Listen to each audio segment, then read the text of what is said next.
शुरुआत सत्ता पक्ष से। शक्ति यादव जी, आपका भी बयान में देख रहा था कि आप कह रहे हैं कि हमारा कैंडिडेट जीता है, सही मायने में तो हमारी हार नहीं हुई है। हालांकि कहते हैं कि चूंकि लोकतंत्र में चुनाव में एक वोट से भी हार होती है, लेकिन हाँ, ये सच है कि वोटों का बंटवारा हुआ वहां पर। अब उसका बीजेपी को कितना फायदा हुआ ये पता नहीं। जैसा एक समीकरण उपेंद्र कुशवाहा कह रहे हैं कि अगर वो वोट महागठबंधन का होता तो वो 20,000 हमारे वोट होते, यानी अगर लगा हुआ है। लेकिन फिर आप कुढ़नी में अभी जा रहे हैं मैदान में उतरने, जेडीयू का वहां सुनने में आ रहा है कि जेडीयू अपना कैंडिडेट उतारेगी या जो भी उतरे। अगर वहां आप जा रहे हैं, वहां तो एक और मुकेश सहनी भी तैयार बैठे हैं।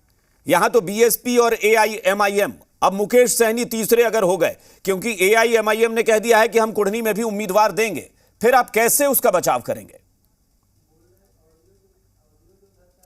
अभिषेक जी, गोपालगंज के जो चुनाव के परिणाम हैं वो एक दर्पण है।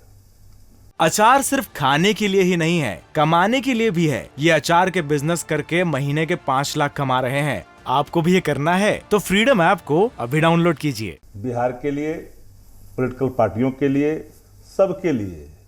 और मैं ये पूरी ईमानदारी से बात मानता हूं कि एक बात जान लीजिए, हर विधानसभा में 4-5 लोग लड़ते ही हैं, 10 लोग लड़ते ही हैं। लेकिन मुझे कभी कभी हैरानी होती है, आप भी चूंकि इसके गवाह हैं, 40 से 42 हजार वोट काटने वाला निर्दलीय प्रत्याशी पर कभी किसी ने ये नहीं कहा कि आने वाला कल के चुनाव पर कौन सा असर पड़ेगा।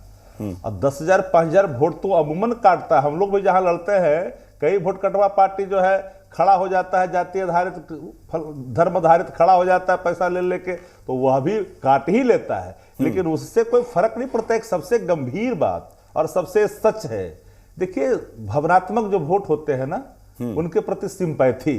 हम 40,000 वोटों से हारे थे गोपालगंज। नीतीश जी गठबंधन में आए, हम उन 40,000 के अंतर को पाट दिया। यानी सच ये है कि भारतीय जनता पार्टी का परंपरागत वोट हम अपने खेमे में खींचने में बिल्कुल कामयाब हुए हैं। हार जीत तो हो ही जाती है, लेकिन एक बात यह भी समझनी चाहिए कि 15 में भी जीते थे वो सुभाष जी। ऐसा नहीं कि पहली बार ये महागठबंधन बनने के बाद वो पहली बार जीत गए। इस बार तो भावनात्मक बात थी, उनके प्रति सिंपैथी था। 15 में सुभाष जी भी जीते थे, ऐसा नहीं है कि नहीं जीते थे। 40 गो 30 गो सीट जो भाजपा जीती थी, उसमें यह भी सीट उसमें शामिल था। रहा सवाल कुढ़नी का, रहा सवाल अन्य क्षेत्रों का। एक बात, इस बात को याद रखिएगा, काट की हांडी बार बार नहीं चढ़ती, एक बार 2 बार चढ़ जाती है। और कभी कभी किसी इलाके का कुछ फैक्टर होता है, उसको कोई जाति, धर्म, मजहब या परंपरागत वोटों से जोड़ करके नहीं देखा जा सकता है। और एक मैसेज, आपने ठीक ही कहा, एक मैसेज तो चला ही गया है ना कि भाई कैसे कैसे लोग किन किन कारणों से कहां से प्रभावित होते हैं। अच्छा, लेकिन शक्ति यादव जी, मैं आप ही लोगों के बयान को और अभी जो आप बोल रहे हैं, मैं उन दोनों को एक बार कनेक्ट करता हूं। आप जरा बताइए, चूंकि आप कह रहे हैं कि वहां पर वोट कटवा लोग खड़े हुए, आप कह रहे हैं कि हालांकि हर विधानसभा चुनाव में खड़े होते हैं, लेकिन यह 20,000 का एक बड़ा चंक था। अब उपेंद्र कुशवाहा कह रहे हैं कि अगर वो हमारा होता तो हमें मिलता। आप खुद कह रहे हैं कि पिछले चुनाव में 40,000 का अंतर था, लेकिन हमने उसको पाट लिया और मात्र 2,000 से थोड़ा ज्यादा वोटों से हम हारे। यानी हमने बीजेपी का वोट बैंक जो है उसमें सेंध लगाई। तो फिर आप ये क्यों कह रहे हैं कि वहां की हार हम स्वीकार नहीं कर पा रहे हैं क्योंकि वोट कटवा लोगों ने हमको नुकसान पहुंचाया? हो सकता है कि वो वोट बीजेपी का कट गया हो उनकी वजह से।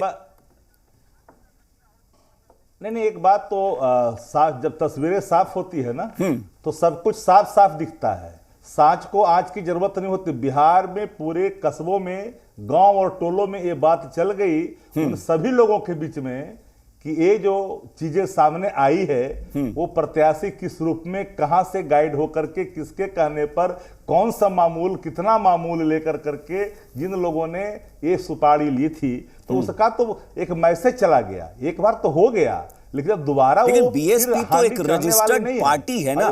बीएसपी एक पार्टी है, एआईएमआईएम एक पार्टी है जो कि पूरी तरह से एक अधिकृत पार्टी है। अचार सिर्फ खाने के लिए ही नहीं है, कमाने के लिए भी है। ये अचार के बिजनेस करके महीने के 5 लाख कमा रहे हैं। आपको भी ये करना है तो फ्रीडम ऐप को अभी डाउनलोड कीजिए। अच्छा, एक बात आप जान लीजिए, हमने कभी किसी पार्टी का नाम लिया? हमने तो साफ शब्दों में कहा कि हर पॉलिटिकल पार्टी को चुनाव लड़ने का अधिकार है। हमने कभी ये नहीं कहा कि कोई पॉलिटिकल पार्टी चुनाव नहीं लड़ सकती है। हाँ। अरे अधिकार फंडामेंटल राइट है, लोकतंत्र भैया, कौन निर्दलीय को कोई नहीं रोकता है। लेकिन शक्ति जी, तो लोकतंत्र में पार्टी को ये कौन कहना भी तो बहुत लेकिन बड़ा जो अपराधी सवाल है ना आपने मेरे कि आप समक्ष कह रखा- दीजिए किसी अधिकृत पार्टी के उम्मीदवार को कि बीजेपी ने खरीद कर उसे खड़ा किया। वो निर्दलीय होता तो एक बार की आप कह सकते थे। अच्छा बताइए, जरा ये बताइए अभिषेक जी, हाँ। आप इतने ईमानदार पत्रकार हैं, हमने कभी नाम लिया किसी पार्टी का? हम नहीं, तो प्रत्याशी की भाई, भी चर्चा किया। आप ही नहीं, मैं तो हम तो नहीं बयान कहा सबका फलाना सुना रहे। पार्टी उपेंद्र ने कुशवाहा लिया। 20,000 वोट की बात कर रहे हैं। 20,000 वोट और कौन है भाई? अच्छा, ये 11,000 से ज्यादा बताइए। 12,000 वोट उनको मिला, 8,000 उनको मिला, सब जानते अरे हैं। भैया, अरे भैया, अरे भैया, कोई वोट है नहीं वोट है, सब कुछ कहने की जरूरत है। जो चीजें स्पष्ट होकर के चलिए, ठीक है। पीपुल डोमेन ठीक है, शमशी साहब से एक बार